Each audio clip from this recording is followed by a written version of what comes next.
Happy Monday, ladies and gentlemen. Welcome to another edition of Pro Football Talk. I am your host, Sean Grant. So excited to be with you here today after such an exciting Super Bowl, probably one of the best that we've had in a long time. And it definitely didn't start out that way, but, Patriots, true to form, came alive in that second half and really just found a way to get it done. It was probably one of the best displays of character, of resiliency, of a single team coming alive and just being able to just put it all out there and finish on a strong note. So, and what I want to talk about first, and so I titled this Patriots Magic because it's not really magic, but it's in the details of everything that they do. And, all things aside, I know there was a lot of hoopla about, Brady, Belichick, Kraft being Donald Trump supporters. Okay, so politics aside, whatever you want to believe, whoever you want to root for, whoever you're supporting, Democrat, Republican, Independent Party, whatever it is, that's fine. But from a football perspective, it is one of the most amazing things to be alive and to see and to watch these guys perform like this year in and year out, week in and week out during the season. It is just truly magical and truly amazing to witness what they've done. Not just Brady and Belichick, but the other players involved in the New England organization, as well as these awesome coaches, to witness what they've done over the last decade is just phenomenal. And I think to myself, if you're somebody who is truly wanting to be a success in life, a success in everything that you're doing, there's a part of you that says, okay, how do they do this? And how do they sustain it for so long? What type of core values, what type of intentions, insight do they practice to get to a point to where they can experience this much, not only success, but dominating success, right? Like they've dominated the game in an era of free agency where guys are willing to jump ship to take the biggest check available, which makes sense. You're taking care of your family. You got to do what you got to do. What is it that they're doing that the rest of the NFL is not? I would love to just get the opportunity to spend like a week or two in Patriots camp to see how it's all done, to see how it all comes together. And I think you've got to start with Tom Brady and Bill Belichick. And I know that everything came out with Tom Brady and his political views and whatever, but you look at this guy, man, and it's hard not to like him. It's hard not to like him. He has people come after him every single week, and he handles himself with such grace, such poise, he commands the podium whenever he's up speaking or whenever he's talking to the media. Never once did you ever see him act a straight fool, for lack of better terminology, when somebody has called him out. I can remember a few weeks back, Earl Thomas, who I'm a big fan of from the Seahawks, basically said Tom Brady has the easy road. Tom Brady put his ass in the NFC and we'll see what happens then. And for most of us, that's like fighting words, that's like, okay, let me lash back at this guy for thinking he can talk to me like this and call me out. I'm not going to let it happen. Tom Brady just, took a moment, found out, heard about the comments and said, you know what? Earl's a great player and I wish him the absolute best in his recovery. And he's definitely entitled to his own opinion. And, part of it, yes, is political. But then again, part of it is just like, for the man to have the maturity and the poise and the consideration for his own brand and his own family and the people who he represents the most, including the Patriots, for him not to like lash back just shows what type of level of class, he's in. And let's just admit it. Let's put it out there. People hate him because he is winning at life in just about every category. I mean, as it appears on the outside. I don't know what goes on in his personal life, but the man is winning. But it's a lot like Michael Jordan. Like when you understand his preparation, when you understand what he does to get to the level that he's at, you're a complete hater if you can't be passionately admirable of that. And I say that with so much truth, and I say that as a football player. Like, you see that guy, you say, I want him on my team because you know what? He makes me better. When I know he's in the offseason, everybody else is partying, getting drunk, eating all types of crap and stuff, and this man has his diet regimented like he's in the middle of the season. Like, that is something so great within the sport today where a lot of people just kind of say, you know what, it's not the season. I can do what I want. I can eat what I want, and I'm good. So, I just want to, like, commend Tom Brady for that and just, really just I want to take a moment to talk about his greatness and talk about him just being the greatest of all time. And I grew up a 49ers fan, and I love Joe Montana. I love Steve Young, and there will always be an argument as to who's the greatest quarterback of all time. But what Tom Brady has done has just been absolutely phenomenal. And hats off to him, the Patriots, the organization, everybody did a really great job. So let's get to this game, though. So last night we're watching the Super Bowl. And let's talk about the Falcons first.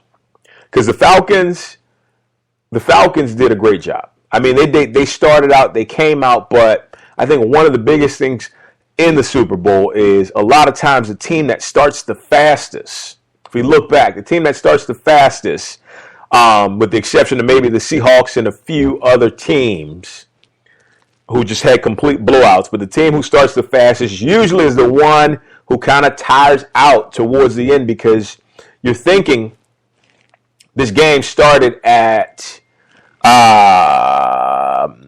I forget, like 3 or something like that. But it was a lot long. It's a lot longer than a regular game. So mentally, you have to be in a position to where you are focused and not completely tiring yourself out. Like I think about how you show some of the players, especially the Patriots, Tom Brady himself, even on the sideline, as these guys are getting ready to go into finishing the fourth quarter and going into overtime, they're really, really tired. All that emotion, all that the stuff that surrounds the game has taken a toll on you physically. So you've got to dig deep and find whatever you need to kind of pull you up to another level. And so I think with the Falcons, they just look so tired in the fourth quarter, and like even the Patriots got the momentum, and they just kept going at it. I mean, the Falcons came out of the gates sprinting. I like Julio Jones, my God, like the catch he had, and the defense, the way those guys were, Jared and Freeney, and were putting pressure on Tom Brady and actually hitting him. If you notice, if you listen back to some of the podcasts, or one of the podcasts I had previously, I talked about the way to beat Tom Brady and any good quarterback is to basically hit him and get that pressure, just get that pressure on him in order to put him into making some really not so great decisions. And we saw that. We completely saw that with the interception by Alford in the beginning, and then the fumbles with Blunt, which is aside from Brady, but also, you saw some of the passes that he threw were a bit off because he was being pressured so much. So, needless to say, they played a good game up until about the middle of the third quarter, and they just fell apart. And like, you know what? All you can do now is look at it. It was a great season. They dominated the NFC like no other And you just got to learn from this and come back and be hungrier next year. But you understand what it's like to be in the Super Bowl and like to be able to control those emotions and be able to kind of pace yourself as the game goes along the next time you get to this point. But hats off to Matt Ryan, hats off to Dan Quinn and the rest of the Atlanta Falcons team, because they had a great season, and I look forward to watching this team over the next few years because they're super talented, super good. There's cohesion there, great coaching. So you got to think that they'll be back and ready to kind of to give it a go next season, 2017. So I'm excited about that. But once again, the New England Patriots, magic. I mean, we look across the board, guys like who aren't household names. You know, that's what they always say about the Patriots, how they do it with these role-type players, and that's been their mantra. You know, guys know their role. Guys aren't trying to get their shine on, I think.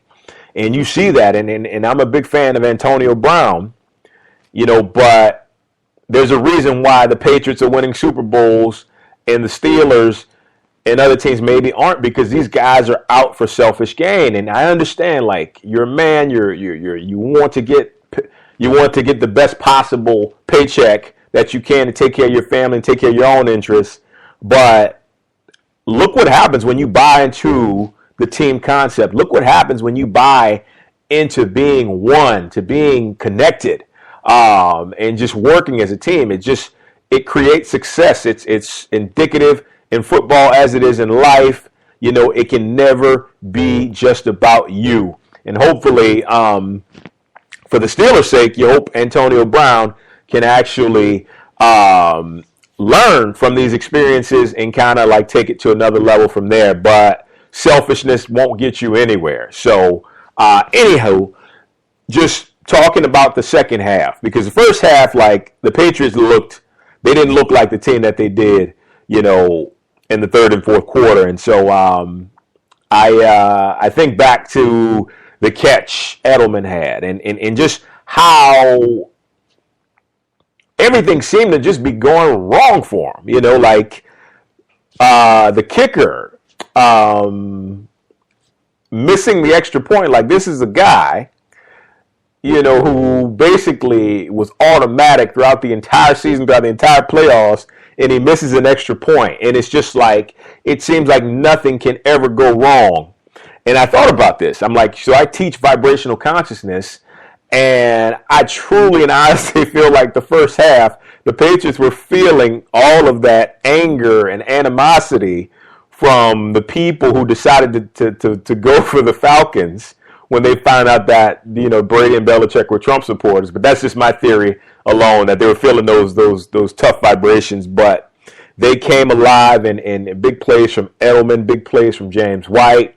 Brady throwing for 456 yards, 62 passes, my God. And then let's not forget their defense. Their defense came up big, man. Those guys, you know, they don't get enough credit with McCourty, Logan Ryan, Patrick Chung, you know, and that D-line, and they got some timely sacks, some timely turnovers. But I think the biggest thing that was evident throughout this entire ordeal was that they never felt like this game was out of reach.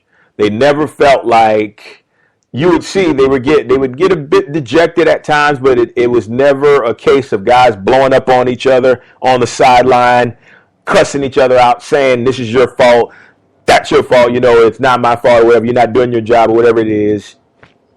I mean, that's some serious character. And if this game teaches you nothing else, it should teach you that life comes down to character. Life comes down to when you get kicked in the face or kicked in the teeth and knocked down, you get right back up and you keep fighting. You keep fighting. You do what you know you can do best.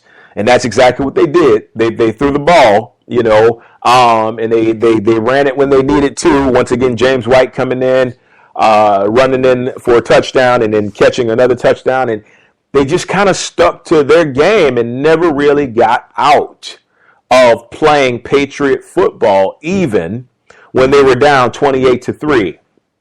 And so what I take from it is always like there's always a lesson. There's always a lesson of inspiration. What can we learn from what we just saw last night in Houston? And the thing is, I take from it the mark of a champion.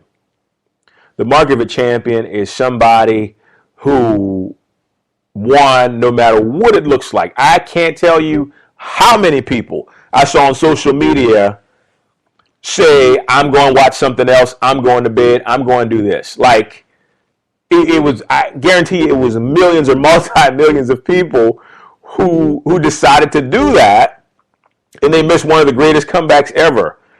And the thing is like these good teams, you can never count them out. Like, you can never be sure that it's over until that final bell rings. And that's exactly what transpired with the New England Patriots. They came back. And I had the pleasure of seeing this team against Miami, in Miami, actually on New Year's Day, about a month ago.